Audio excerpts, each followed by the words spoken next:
Class 10 Bihar board 21 तारीख को first sitting और सेकंड सिटिंग में जो इंग्लिश का क्वेश्चन आने वाला है, ये वीडियो देखिए और इससे आपको बहुत ज़्यादा सवाल आपको देखने को मिलेगा। बिकॉज इस वीडियो में मैंने आपको 100 से ज़्यादा सवाल, यहाँ पे 100 से ज़्यादा सवाल लाया हूँ, ठीक है ना।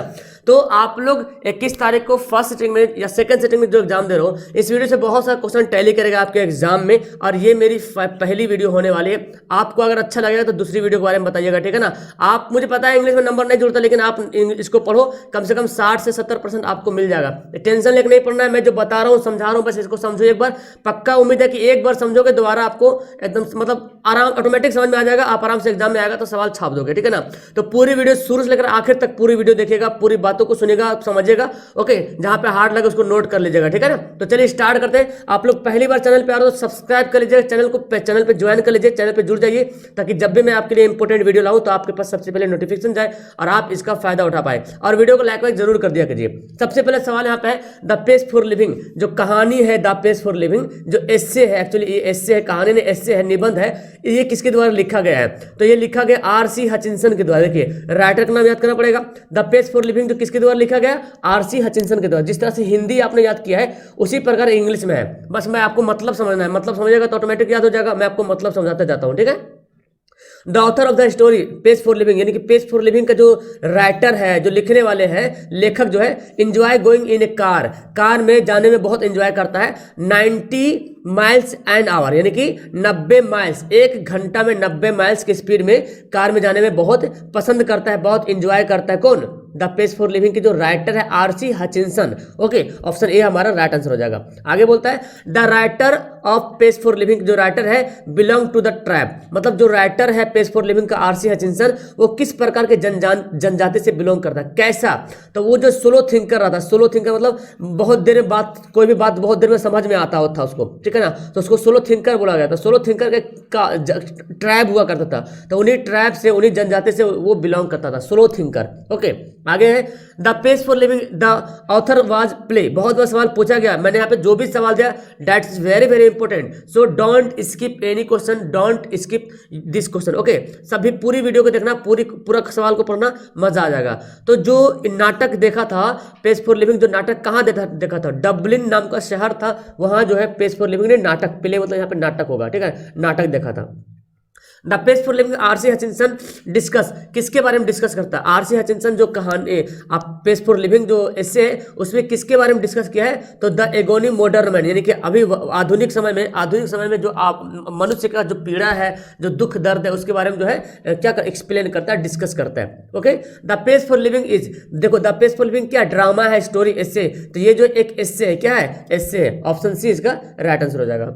आगे है द कॉर्न मर्चेंट हर्ट, जो कॉर्न मर्चेंट है पेज फॉर लिविंग में एक कैरेक्टर है कॉर्न मर्चेंट का, भुट्टा बेचने वाला व्यापारी है उसको बोलते हैं। उसका दिल जो है कैसा था? उसका दिल जो है बहुत कमजोर था, हार्ट वाज वीक था, ओके, बहुत कमजोर था जी।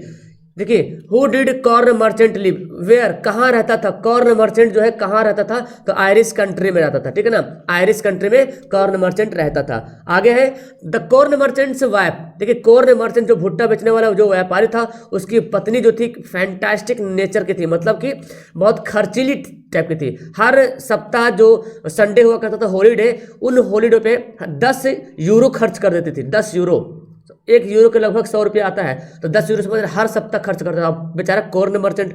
और उसका एक भतीजा था, उसको भी धोखा चीटिंग करता था उससे भी। तो ये इस तरह से वो बहुत ही पीड़ा से गुजर रहा था वो, ओके। यहाँ पे आ गया who used to cheat corn merchant, corn merchant को कौन चीट करता, कौन धोखा देता था? कौन देता था? उसका नेफ्यू, मतलब उसका भतीजा तो जो था ना, उसको जो है धोखा देता था, ओके। ऑप्शन ए बिल्कुल सही आंसर हो जाएगा। आगे पढ़ते, the narrator told Mr Williams not to burn leaves at as it for the ecology, जो मिस्टर विलियम जो कहानी है ना, क्या बोला गया? जो नरेटर है उन्होंने मिस्टर विलियम के घर जाता है तो बोलता है कि बर्ने मतलब पत्नियों को नहीं जलाने के लिए बोलता है। क्यों? क्योंकि ये जो है इकोलॉजी के लिए क्या है? एकदम बैड है, बुरा है, इसीलिए, ओके। चलिए आगे देखिए सवाल। देख क्या बोलता है, when the author of me and the ecology bit, ये जो मी एंड द इकोलॉजी बिट का जो ऑथर होता है जॉन लेक्साउ, तो वो मिस्टर विलियम्स का घर जाता है तो क्या देखता है कि मिस्टर विलियम जो है पत्तियों को जला रहा था, है ना, बर्निंग लीव्स मतलब पत्तियों को जलाना। आगे है the author of me and the ecology bit, me and the ecology bit का जो ऑथर है, जो लेखक है, went to use to meet people and create awareness, मतलब लोगों से जाके मिलता था और लोगों को जागरूक करता था। किस लिए? तो इंपोर्टेंस ऑफ इकोलॉजी, यानी कि इकोलॉजी का महत्व के बारे में जो है लोगों को बताता था, जागरूक करता था। Okay, me and the ecology bit is all about, me and the ecology bit जो है वो किसके बारे में बताया गया है? तो प्रिजर्विंग एनवायरनमेंट एंड इकोलॉजी, मतलब अपने पर्यावरण को और जो इकोलॉजी है ना, पारिस्थितिकी बोला जाता है, पारिस्थितिकी तंत्र को सुरक्षा करने के लिए जो है ये पूरी बातें इस चैप्टर में बताया गया है। Okay, me and the ecology bit. Okay, आगे बढ़ते हैं। Who use the electric mixture, electric mixture कौन यूज करती थी? तो ये तो जॉन जिम्स मदर, जिम्स मतलब यही ऑथर का नाम इस कहानी में जिम रहता है, ठीक है ना, तो जिम्स मदर जो है इलेक्ट्रिक मिक्सचर यूज करती थी। आगे, who says go pick up the gum wrapper, किसने कहा था जाओ और वो जो गम रैपर है वहां पे उठा दो। गम रैपर होता है जो चॉकलेट खाते हैं ना, लैम जूस खाते हैं तो जो प्लास्टिक जो उसे लगा होता है तो उसको खोल के फेंक देते हैं ना, वही गम रैपर होता है। तो किसने कहा था? मिस्टर ग्रीन, इन्होंने बोला था जाओ और वो जो गम रैपर उसको उठा लो। आगे है इकोलॉजी रिलेट्स टू, इकोलॉजी किससे रिलेट्स करता है? इकोलॉजी किससे संबंध रखता है? तो ये जो है ना इन्वायरमेंट से, किससे, यानी कि पर्यावरण से जो है संबंध रखता है। इकोलॉजी का संबंध किससे है? पर्यावरण से है। ओके, गिल्लू का कहानी जो महादेवी वर्मा, उससे भी सवाल फेमस आता है कि गिल्लूज फेवरेट फूड, बहुत बार सवाल आया है और सवाल छपने के बहुत ज्यादा चांसेस है। इस बिना पे मैं बोल रहा हूं क्योंकि सोशल में, साइंस में, मैथ में एकदम बउआ टाइप का सवाल आ रहा था, तुम भी छापोगे इस सवाल को। गिल्लू का फेवरेट फूड क्या था भाई? काजू, काजू उनका फेवरेट फूड था। ओके, आगे बढ़ते हैं। Gillu would inform by twittering, Gillu जो inform would by twittering, Gillu जो है जो बोल करके किस तरह से इन्फॉर्म करता था? तो चिक चिक करके करता था, ठीक है ना। गिल्लू को कुछ अगर इन्फॉर्म करना होता था तो चिक चिक करके करता था। ओके, आगे बढ़ते हैं। अकॉर्डिंग टू द स्टोरी, इस स्टोरी जो गिल्लू है ना, इसके अनुसार स्क्वायरल हैव लाइफ स्पेन, यानी कि गिलहरी जो है उसकी जिंदगी का जीवन का काल कितना, जीवन काल कितना है, जीने का समय कितना। इस कहानी में बताया कि गिलहरी के जीवन काल जो है 2 साल होता है और 2 साल बाद गिल्लू की मौत भी हो जाती है ना। आगे है महादेवी वर्मा वाज बोर्न, महादेवी वर्मा की पैदाइश कब हुई थी? कब हुई थी? महादेवी वर्मा का जन्म कब हुआ था? 1907 में, ठीक है ना, 1907 में महादेवी वर्मा का जन्म हुआ था जी। आगे बढ़ते हैं। महादेवी वर्मा इज एंड, ये महादेवी वर्मा जो कहाँ की पोएटिस, मतलब कवित्री, कहाँ की कवित्री है? अफ्रीकन है या अमेरिकन है या इंडियन या श्रीलंकन? तो ये जो है इंडियन कवित्री, कहाँ के है?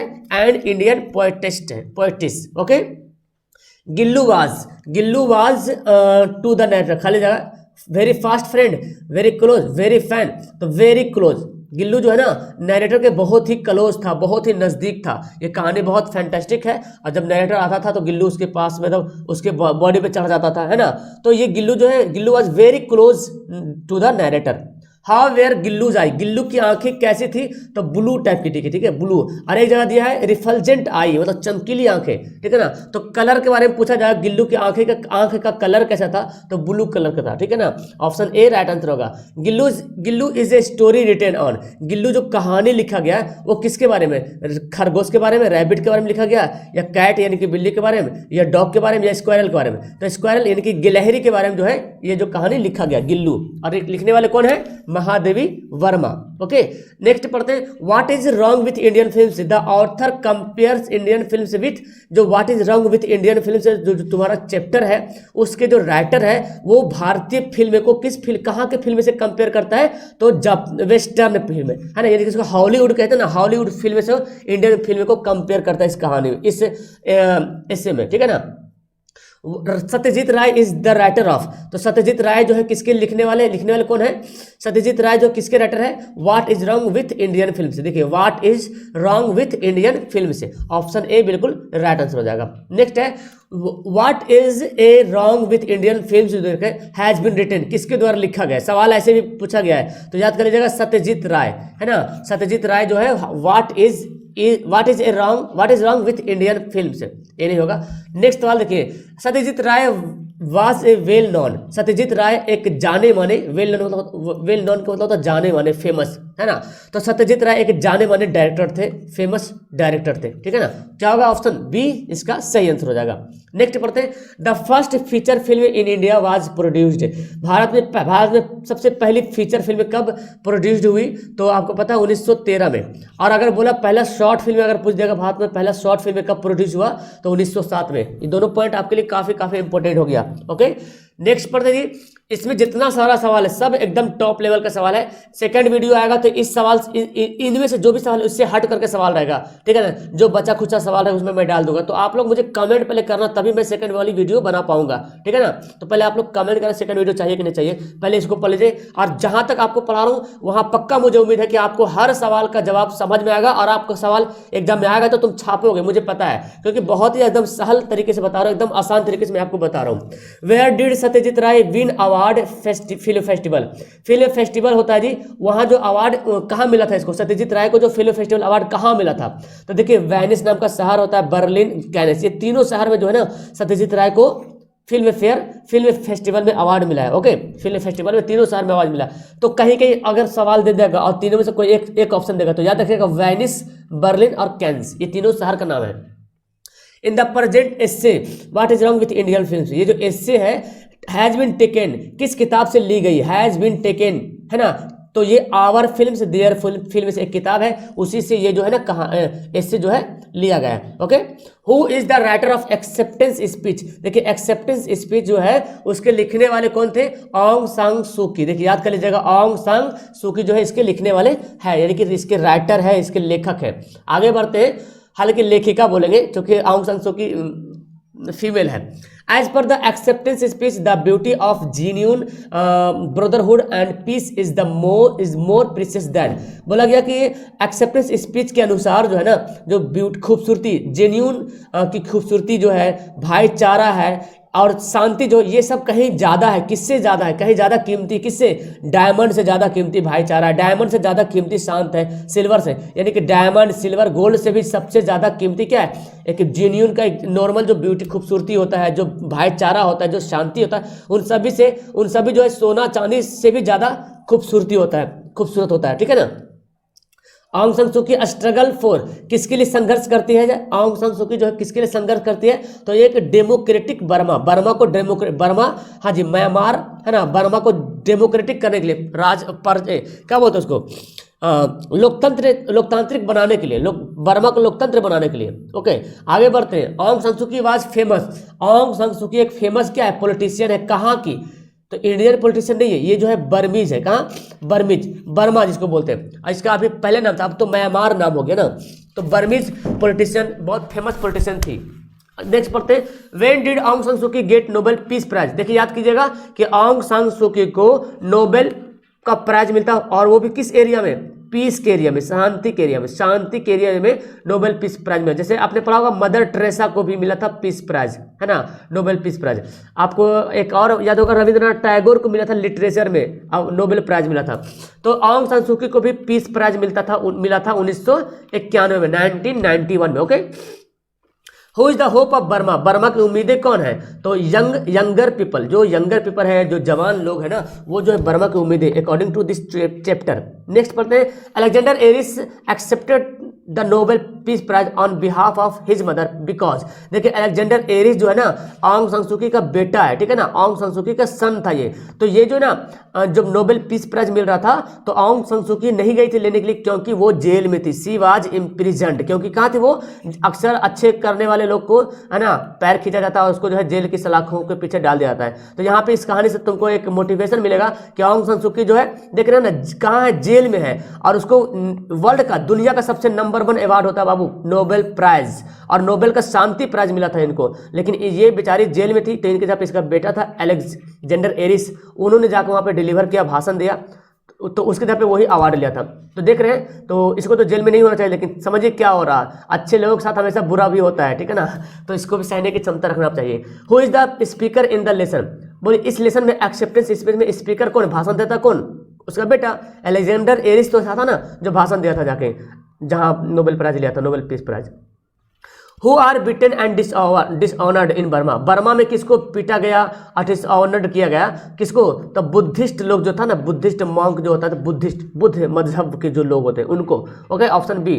नेक्स्ट पढ़ते हैं, ऑंग सान Suu Kyi won the Nobel peace prize, Nobel peace prize मिलता है ऑंग सान सू की को, तो बोलता उसका बेटा बोलता है जो ऑंग सान सू की को जो नोबेल पीस प्राइज मिला है वो बर्मा, पीपल ऑफ बर्मा, ये नोबेल जो प्राइज मिला है, नोबेल पीस प्राइज मिला है वो ऑंग सान सू की के लिए नहीं बल्कि पूरे बर्मा के पूरे लोगों के लिए ये प्राइज नोबेल पीस प्राइज है, ठीक है ना। उनका जो बेटा अलेक्जेंडर एरिस है वो इस तरह से डिलीवर करता है, भाषण देता है। Who is written once upon a time, once upon a time के राइटर कौन है, इसके राइटर है टोनी मॉरिसन, ठीक है ना, याद कर लीजिएगा, टोनी मॉरिसन जो है वंस अपॉन ए टाइम के राइटर है।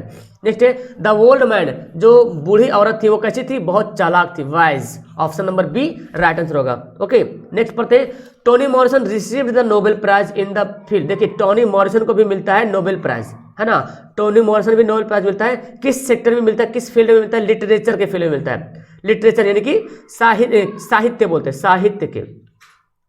साहित्य के फील्ड में, क्षेत्र में इसको मिला था नोबेल प्राइज। आगे बढ़ते हैं, Toni Morrison was the first black women to receive, है ना, पहली, दुनिया की सब पहली काली महिला, देख सकते हैं टोनी मॉरिसन एकदम काली महिला थी, किताब में भी दिया हुआ फोटो उसका, काली महिला, दुनिया की पहली काली महिला है, was the first black women to receive, काली महिला होकर के नोबेल प्राइज प्राप्त कर रही है। तो काली या गोरी से कोई मतलब नहीं होता है भाई, आपके नेचर और कैरेक्टर पे डिपेंड करता है कि आप क्या कर सकते हैं, ठीक है ना। सो इससे तुमको एक मोटिवेशन मिलेगा कि Tony Morrison was the first black women, पहली काली महिला थी जिन्होंने नोबेल प्राइज लिया है लिटरेचर के एरिया में, है ना। तो ऑप्शन डी हो जाएगा, who received the Nobel peace prize, who कौन, 1993 में नोबेल प्राइज मिलता है किसको, टोनी मॉरिसन को मिलता है। तो याद कर लीजिएगा कि टोनी मॉरिसन को नोबेल प्राइज मिला था 1993 में और ऑंग सान सू की को मिला था 1991 में। Okay, who is the father of old women, old women के फादर कौन थे, ए ब्लैक अमेरिकन स्लैब, देखिए अमेरिका का एक काला, जैसे बेटी का तो बाप भी काली होगा, ए ब्लैक अमेरिकन स्लैब यानी कि एक काला अमेरिकन गुलाम तक, स्लैब मतलब गुलाम होता है, ठीक है ना, ऑप्शन ए हो जाएगा। नेक्स्ट पढ़ते हैं, who was deliver the speech the unity of Indian culture, तो ये जो चैप्टर है तुम्हारा the unity of Indian culture, इसमें भाषण कौन देता है, तो हुमायूं कबीर, कौन है, इसके राइटर भी यही है हुमायूं कबीर, ऑप्शन ए।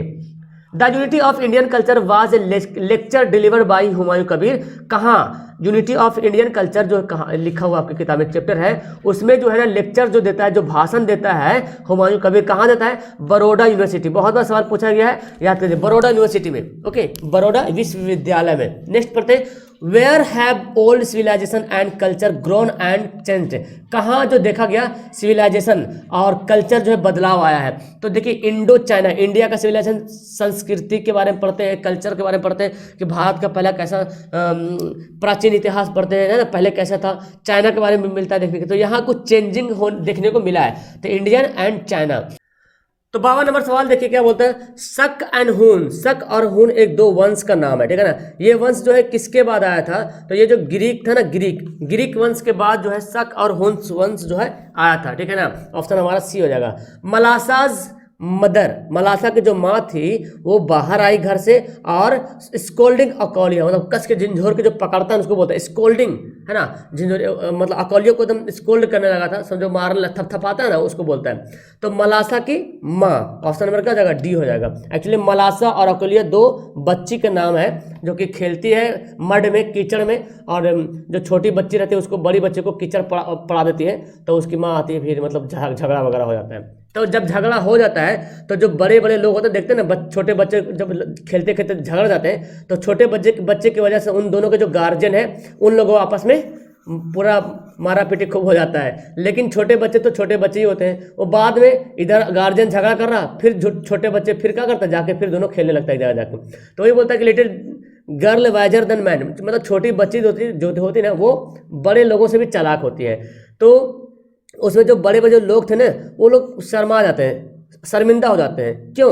क्योंकि पता क्या चलता है कि भाई साहब हम लोग लड़ रहे हैं और लिटिल गर्ल जो है बाद में फिर से जाके फ्रेंड बन गई, फिर से जाके दोस्त बन गई, फिर जाके खेलने लगती है। तो कहानी से मिलता है कि छोटे बच्चों के साथ छोटे बच्चों के साथ जो भी कुछ होता है थोड़ा मारपीट होता है, तो बड़े लोग इसमें ज़्यादा इन्वॉल्व नहीं होना चाहिए, क्योंकि छोटे बच्चे को वो उतना काम ही है लड़ाई झगड़ा करना, दोस्त बनना। बोथ द गर्ल्स, दोनों जो लड़कियां थी उसके पास क्या थी? रेड हैंकरचिप थी। क्या? रेड हैंकरचिप थी, यानी कि लाल रंग का रुमाल था उसके हाथ में। एक आता जो छोटी लड़की थी ना, वो जो है ब्लू कलर का फ्रॉक पहन के थी, और जो इससे बड़ी लड़की थी वो जो येलो कलर का फ्रॉक पहन के। ये दोनों चर्च से निकल करके बाहर आई थी और बाहर में खेलने लगी थी। Okay, the story little girl wiser than man has been written, किसके द्वारा लिखा गया है? ओके, तो ये है लियो टॉलस्टॉय के द्वारा लिखा गया है। नेक्स्ट पढ़ते हैं, who was Akolia's mother? Why was Akolia's mother angry? क्यों अकोलिया की मदर जो है गुस्सा क्यों थी? क्योंकि उसकी बेटी का कपड़ा जो है गंदा हो गया था, है ना। हर डॉटर्स फ्रॉक बिकम डर्टी, गंदा हो गया था। ओके, नेक्स्ट पढ़ते हैं, अकोलियाज मदर सीज, अकोलिया की माँ जो है ना, सीज मतलब जब्त कर लेती है, किसको? मलासा को, है ना। ऑप्शन क्या हो जाएगा? डी हमारा राइट आंसर होगा। द टाउन्स पीपल, जो शहर में रहने वाले जो लोग होते हैं, जो शहरी लोग होते हैं ना, डू नॉट इंजॉय नहीं करते हैं, मजा नहीं ले पाते, रियल सीन, रियल दृश्य का मजा नहीं ले पाते हैं, रियल नज़ारा का मजा नहीं ले पाते, क्योंकि शहर में उसको रियल दृश्य नहीं मिलता। जो गांव में रियल सीन देखने को मिलता है, वो शहर में रियल सीन देखने का इंजॉय नहीं ले पाते हैं जो शहरी लोग होते हैं। Okay, William copper has retain the poem, William copper जो है वो पोएम जो लिखा है, उस पोएम का नाम क्या है? God made the country and man made the town. Okay, तो God made the country, option number B करेंगे। God made the country and man made the town, यानी कि भगवान ने, कंट्री का मतलब यहाँ पे गांव का मतलब आया, ठीक है। हालांकि कंट्री मतलब देश होता है, लेकिन इसमें जो है कंट्री का मतलब गांव, तो भगवान ने गांव बनाया और आदमियों ने शहर बनाया, इस तरह से बोला गया इस पोएम में। William Cowper was born, William Cowper की पैदाइश कब हुई थी? कब इनका जन्म हुआ था? 1731 में, ठीक है ना। 1731 में इनका जन्म हुआ था। What is source of light in village, गांव में लाइट प्रकाश का क्या साधन है, क्या सोर्स है? तो गांव में प्रकाश का साधन क्या? मून, चांद।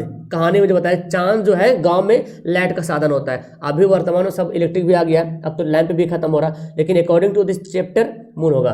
Where do we find health and virtue, हमको कहाँ स्वस्थ, धन मतलब हेल्थ मतलब स्वस्थ जो है, और वर्चू मतलब रियलिटी हमको कहाँ में, गुण कहाँ मिल पाएगा? हमको विलेज में मिलेगा, गांव में हमको हेल्थ एंड वर्चू जो हमको देखने को मिलेगा, शहरों में या टाउन में देखने को नहीं मिलेगा, विलेज में मिलेगा देखने को। तो भाई गांव वालों, thank you. Alexander pope was one of the greatest, Alexander जो पोप थे वो एक महान जो सैटरिस्ट थे। सैटरिस्ट बोलते हैं यार सामाजिक टाइप का कुछ काम करने का बोलते हैं, ठीक है। इसका पक्का मीनिंग मुझे मिल नहीं पाया, लेकिन जैसे ड्रामाटिस्ट समझ रहे हैं जो ड्रामा दिखाते हैं, नोवेलिस्ट समझते हैं जो नोवेल लिखते हैं, एसेसिस्ट समझते हैं जो एसे लिखते हैं, सैटरिस्ट इस टाइप का कुछ होता है, धार्मिक टाइप का कुछ, या सोशलिस्ट टाइप का होता है, ठीक है ना। तो तुम याद कर लो इसको, ठीक है ना। ऑप्शन हमारा डी, क्योंकि इसका मीनिंग मुझे मिल नहीं पाया क्या होता मतलब, लेकिन जहां तक इस सवाल का आंसर है तो आंसर डी होगा। How does the poet desire to sleep, यानी कि जो पोएट होते हैं, जो कवि है, किस प्रकार के, कैसा सोने का चाहता है, उसको किस प्रकार की नींद लेने का चाहता है? तो साउंडली मतलब गहरी नींद, मतलब गहरी नींद, एकदम फ्री फ्रॉम होके सोने का चाहता है। साउंडली मतलब होता है गहरी नींद, एकदम आराम से, बिना टेंशन का, है ना। ऑप्शन हो जाएगा ए। नेक्स्ट पढ़ते हैं, when does a happy main get sleep, जो एक खुश आदमी होता है, जो आदमी खुश होता है, उसको कब सोता है? वो कब सोता है, वो कब स्लीप करता है? तो रात को। जो खुश वाला आदमी, जो खुश आदमी होता है ना, वो रात को सोता है, दिन में कभी नहीं सोएगा, जो मॉर्निंग में कभी नहीं सोएगा, शाम में नहीं सोता है। जो खुशी आदमी जो होता है, जो हैप्पी मैन होता है, वो रात में सोता है। Okay, polythene bag has been written composed by, मतलब पॉलिथीन बैग जो कंपोज मतलब किसके द्वारा लिखा गया, कंपोज किया गया? दुर्गा प्रसाद पांडा, राइटर का नाम तो खैर आपको याद करना है। Okay, polythene bag makes noise, बहुत बड़े सवाल आया है। पॉलिथीन बैग जो होता है ना, कैसा आवाज करता है? आप पॉलिथीन, कोई प्लास्टिक का कोई चीज पकड़ो, देखो, छुओ उसको, कैसा आवाज करेगा? चरचर टाइप का आवाज करेगा। तो उसको यहाँ पे बोला गया स्क्विकली, क्या बोला गया? स्क्विकली। पॉलिथीन को जो चिमकिली बोलते हैं, पन्नी बोलते हैं, है ना, उसको पकड़िए, मचोड़िए हाथ से, तो देखिए चरचर टाइप का आवाज करेगा। तो इसका मतलब होता है स्क्विकली मतलब चरचर की आवाज। Okay, polythene bag when left to क्या बोलते हैं? Polythene bag when left to itself environment, तो पॉलिथीन जो बैग होता है ना, वो एनवायरनमेंट में हमेशा वो क्या होता है? पॉल्यूट करते रहता है। एनवायरनमेंट को क्या करता है? खुद लेफ्ट होता नहीं है, बल्कि क्या करता है? एनवायरनमेंट को पॉल्यूशन करते रहता है। पॉलिथीन बैग कभी गलता भी नहीं, ना तो सड़ता है, हमें वो क्या होता है? जब तक रहेगा वो एनवायरनमेंट को पॉल्यूट करते रहेगा। दुर्गा प्रसाद पांडा इज मेनली, यानी कि दुर्गा प्रसाद पांडा जो है कैसा कवि है, तो उड़िया कवि है। उड़िया यानी कि उड़ीसा के रहने वाले ये है ना, और ये जो है उड़िया कवि है, ठीक है ना। ओके, आगे बढ़ते हैं। नेक्स्ट है दुर्गा प्रसाद पांडा इज ए, तो भाई उड़िया कवि हो गया, दुर्गा प्रसाद पांडा उड़िया कवि होगा, तो ये जाहिर सी बात है इंडिया पोएट होगा, क्योंकि उड़ीसा तो इंडिया में आता है, नेपाल में तो आता नहीं, ब्रिटिश में आता नहीं, बर्मिश आता नहीं, तो आंसर क्या होगा इंडियन पोएट। आगे बढ़ते हैं। व्हाट कॉज पेन, यानी कि पेन मतलब होता है दर्द, दुख, दर्द समझो, दर्द का कारण क्या है, तो एक हार्ट मतलब चोट पहुंचना, या दुख बोल सकते हैं। पेन का मतलब हमको बहुत पेन हो रहा, बहुत दुख हो रहा, बहुत दर्द हो रहा, तो दर्द का जो कारण क्या है, हार्ट, चोट पहुंच, जब चोट पहुंचता तब किसी को पेन होता है ना, यहाँ पे डी आंसर होगा।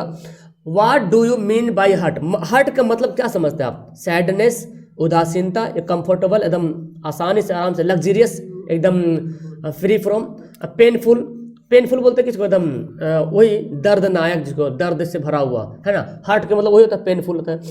Vidyapati poems are about Radha and Krishna, Radha और कृष्णा के बारे में एक पोएम लिखा गया, और उनके राइटर कौन है, विद्यापति। देखिए याद कीजिएगा, विद्यापति जो है राइटर है, और किसके बारे में लिखा है ये poem, Radha and Krishna. Radha's tear in poem, Radha की जो आंसू है इस पोएम में, राधा की जो आंसू है, थिनर देन क्रिसेंट, क्या नाम है पोएम का नाम, थिनर देन क्रिसेंट जो है पोएम का नाम है, और कौन राइटर है, विद्यापति। थिनर देन क्रिसेंट है ना, हैज क्रिएटेड, तो इस पोएम में लिखता है, जो पोएट बोलता है कि राधा जो रोती है ना, तो एकदम एक नदी के जैसा उसकी आंसू बह जाता है, मतलब नदी बन जाता है, इतना रोई थी राधा इसमें कि नदी बन गया था, क्रिएटेड, एक नदी जो है बन गया था, समझो ऐसा, option C.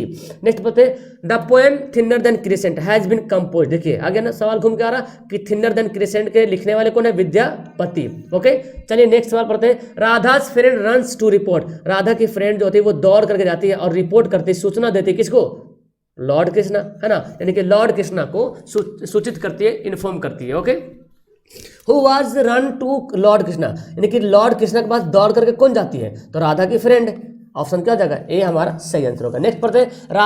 Radha is crying, Radha जो है रो रही थी, किसके लिए, फॉर लॉर्ड कृष्णा, ऑप्शन क्या हो जाएगा, डी राइट आंसर हो जाएगा। तो भाई ये सब तो छोड़ोगे नहीं तुम लोग। ग्रीड इज, जो लालच होता है वो एंडलेस होता है, एंडलेस कभी खत्म नहीं होता, लेकिन but life is not, grid is endless but life is not, जो लालच होता है एंडलेस, कभी खत्म नहीं होता लालच, लेकिन लाइफ ऐसा नहीं है, लाइफ तो खत्म हो जाता है ना, लेकिन ग्रीड क्या होता है, एंडलेस होता है, कभी खत्म ही नहीं होता है, इंसान के पास लालच कभी खत्म ही नहीं होता है जी। तो greed is endless but life is not, option D.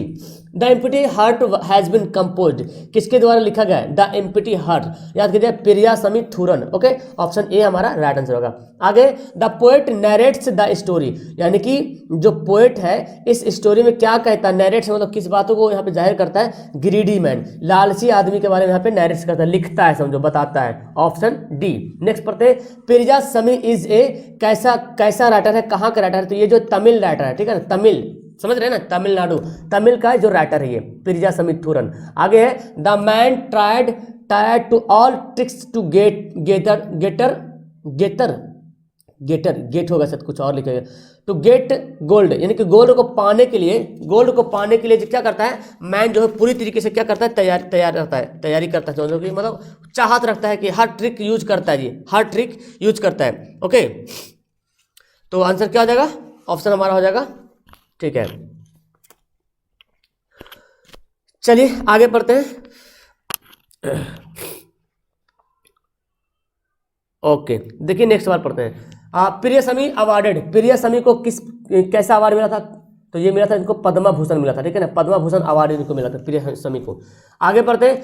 The poet ask the कोयल, कोयल को पोएम क्या बोलता है, जो पोएट होता है वो कोयल को से कहता है व्हाट हैज हर्ट हर, है ना, what has hurt her, option क्या हो जाएगा, ए हो जाएगा। नेक्स्ट पढ़ते हैं। The garden that burns the heart of koel, क्या बोला गया, द गार्डन डैट बर्न्स, यानी कि जो बगीचे में वो जल गया था, बर्न्स हो गया था, जल गया था, तो बोल रहा है यहाँ पे कि कोयल इज क्या था, कोयल इज ग्रीन, यानी कि जो कोयल का जो ग्रीन था, जो कोयल का जो हरियाली था वो गार्डन था, और उसको क्या किया था, जला दिया गया था, ठीक है ना।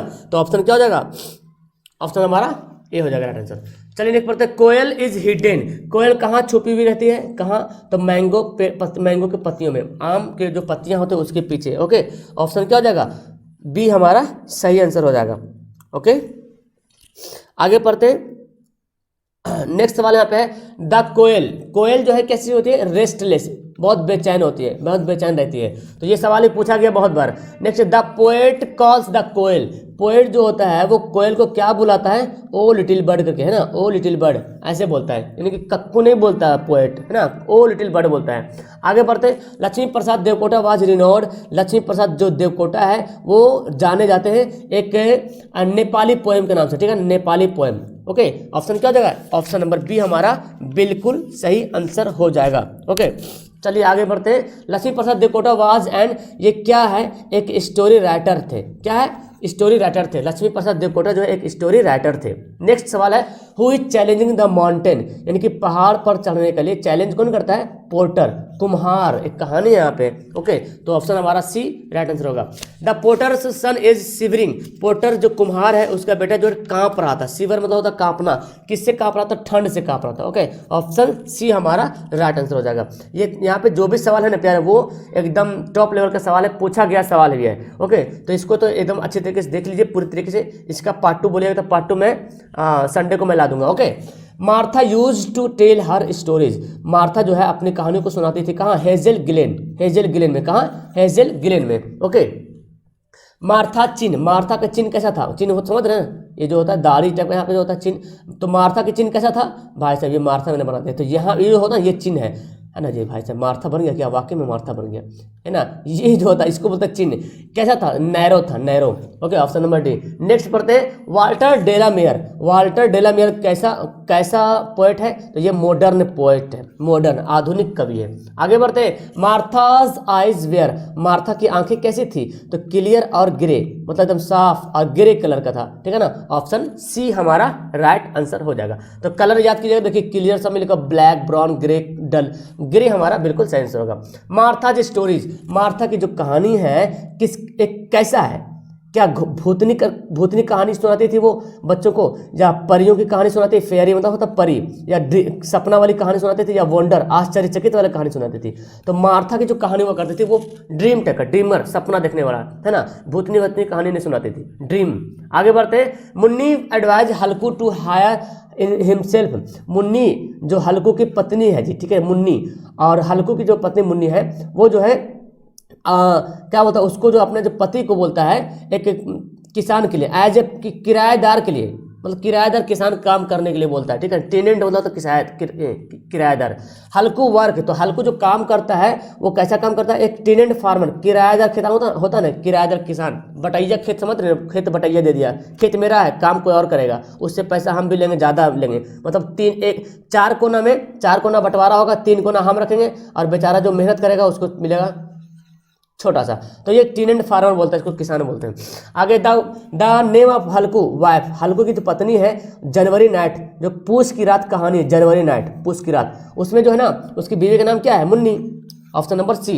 ओके, और मैं बता दूं एक झबरा यहाँ पे, झबरा एक बोला गया, झबरा एक कुत्ता का नाम, उसका डॉग है ना, बहुत प्यारा कुत्ता है, उसके साथ रहता था, यानी कि हल्कू के साथ। आगे है who is the author of January night के राइटर कौन है? प्रेमचंद भाई साहब। प्रेमचंद बहुत ही फेमस राइटर रहा है। ओके, तो प्रेमचंद जो राइटर है वो कैसा राइटर है? हिंदी और उर्दू का बहुत ही फेमस राइटर है। उर्दू में इन्होंने बहुत सारी कहानियां लिखा है, हिंदी में भी बहुत सारी इनका कहानियां आता है, ठीक है ना। तो ऑप्शन बी हमारा राइट आंसर हो जाएगा। और प्रेमचंद ने एक कहानी लिखा था अपने देश के लिए, सोजे वतन। तो ये सोजे वतन जो एक राष्ट्रवाद की भावना को जागृत करने के लिए ये लिखा था। एक्चुअली ये उर्दू में ही मैंने लिखा था, फिर इसको हिंदी में कन्वर्ट किया गया था।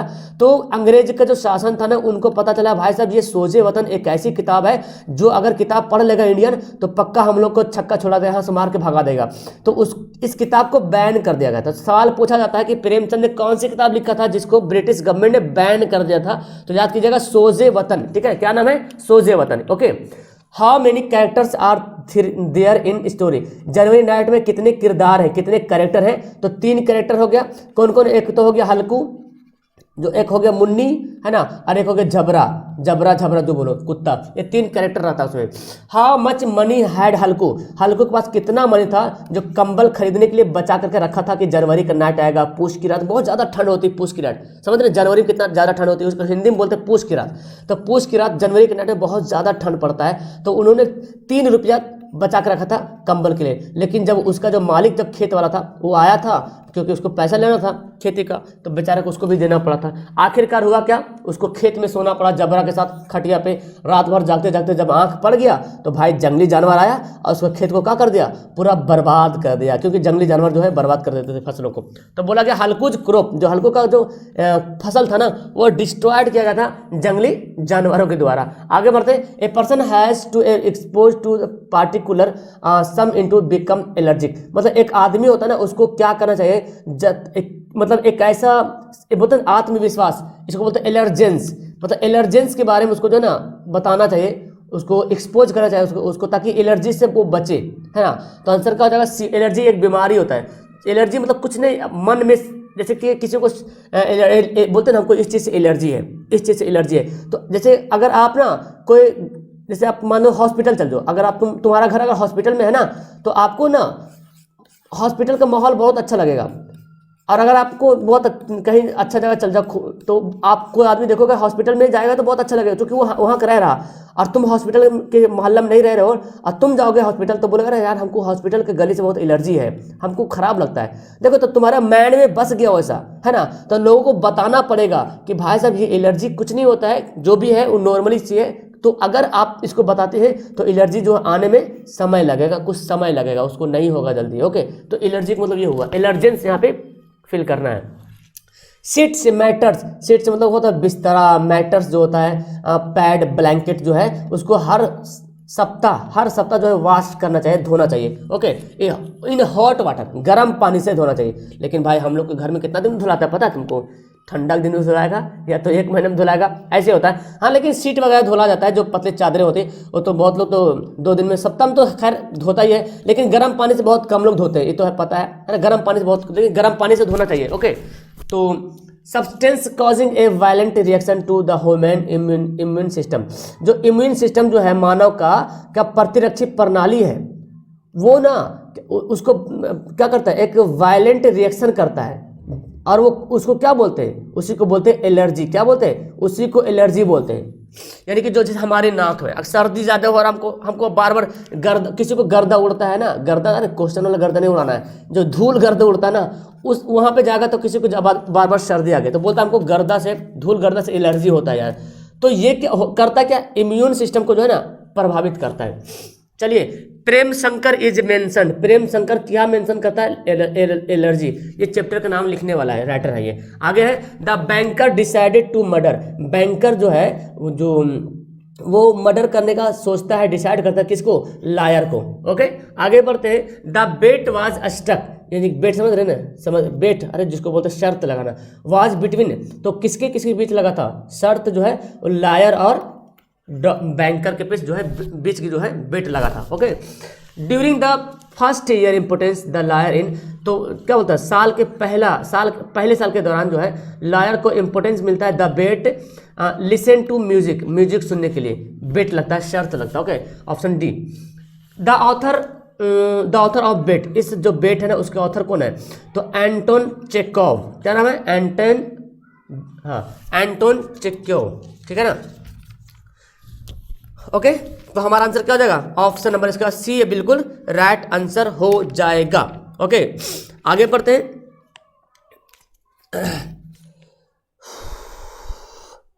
ठीक है, नेक्स्ट सवाल है, for mister Gessler boot making was and, mister Gessler के लिए जो है जूते बनाना क्या एक प्रकार का आर्ट है, क्या है, ऑप्शन ए हमारा राइट आंसर होगा। मिस्टर गेसलर वाज एक जर्मन बूट मेकर था, है ना, जर्मन जो है जूता बनाने वाला था, जर्मन। आगे बढ़ते हैं, quality is a story quality जो एक कहानी है वो किसके द्वारा लिखा गया है? तो जॉन गॉल्सवर्दी। क्या है? John Galsworthy, option B. Next पढ़ते हैं सन एंड मून, यानी कि सन एंड मून दो चिल्ड्रेन का नाम रहता है, सूरज और चांद दो चिल्ड्रेन का नाम है। When Don stares hand in hand to meet the guest, यानी कि इस कहानी में पढ़ेंगे आप कि सन एंड मून जो दो लड़के रहते, छोटे छोटे बच्चे रहते हैं, वो दोनों जो है हाथों में हाथ डालकर सीढ़ियों से नीचे उतरता है, किससे मिलने के लिए? गेस्ट से मिलने के लिए। The most fancy food item was ice pastry, जिसको हम लोग बोलते हैं पैस्ट्री, जो खाते हैं ना वो पैस्ट्री बोलता है। तो most fancy food item ice pastry है ना, option C. Katherine Mansfield was a well known, Katherine मैनिफेस्ट जो है वो एक जाने माने जो है स्टोरी राइटर थे, ऑप्शन नंबर बी। नेक्स्ट है the letters are exchanged between the mother and daughter. Okay, the mother and daughter, option number C हमारा राइट आंसर होगा।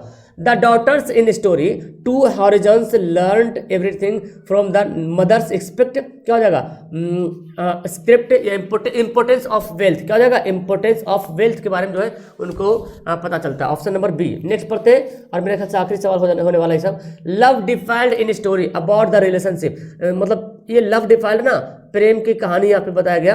तो ये जो कहानी है वो रिलेशनशिप जो किसके बीच है, नरेटर जो खुद राइटर है और अपने गर्लफ्रेंड के बारे में ये जो कहानी बताता है, अपने प्यार के बारे में बताता है कि हमारे जिंदगी में क्या हुआ था, कहे छोड़ दी थी हमको। इसके पीछे बहुत सारा कहानी है, आपको मिलेगा कहानी पढ़ने के लिए। In the story the boy in the story, इस कहानी में जो लड़का होता है ना लव डिफाइंड में, developed cold feet toward trying to not with the girl due, क्या बोलता है? अपने घर का जो, देखो यहाँ आंसर होगा पेरेंटल ऑपोजिशन। तो अक्सर आपने देखा होगा जो दो क्या बोलते हैं लव मैरिज होता है, उस दौरान जो है घर वाले लोग जो है उसका विरोध करते हैं, नहीं ये नहीं होना चाहिए। तो इस दौरान जो है लड़का जो होता है उस कहानी में, वो जो लड़की को जो है उस ऐसा वर्ड करता है, बोलता है जो कि क्या बोलते हैं फरार होने के लिए, समझो है ना, फरार होने के लिए, भागने के लिए इस तरह से ऐसा लफ्ज बोलता है। तो किस लिए बोलता है? क्योंकि उसका पेरेंटल ऑपोजिशन होता था, मतलब पेरेंट माता पिता का विरोध होता था, इसीलिए उसका विरोध होता कि नहीं ये नहीं हो सकता है। तो फिलहाल यहाँ पे मेरा टोटल यहाँ पे सवाल हो गया और ये वाला वीडियो पार्ट 1 रहा है। अगर आपको पार्ट 2 चाहिए तो मुझे बताना कैसे लगी वीडियो, नीचे कमेंट करना, ओके, ताकि आपके लिए मैं दूसरी वीडियो भी बना पाऊँ। और हाँ भाई, वीडियो को लाइक करना, अपने दोस्तों को शेयर करना। ये सारा सवाल इंपोर्टेंट सवाल है, पेपर में छपने की बहुत ज्यादा गारंटी है, चांसेस। जिस तरह से साइंस सोशल मैथ छपा है ऐसे ये भी छपेगा। ओके, वीडियो को लाइक करना और चैनल पे जरूर से जुड़ जाना। ओके, टाटा बाय बाय, मिलते हैं नेक्स्ट वीडियो में। Okay bye, best of luck.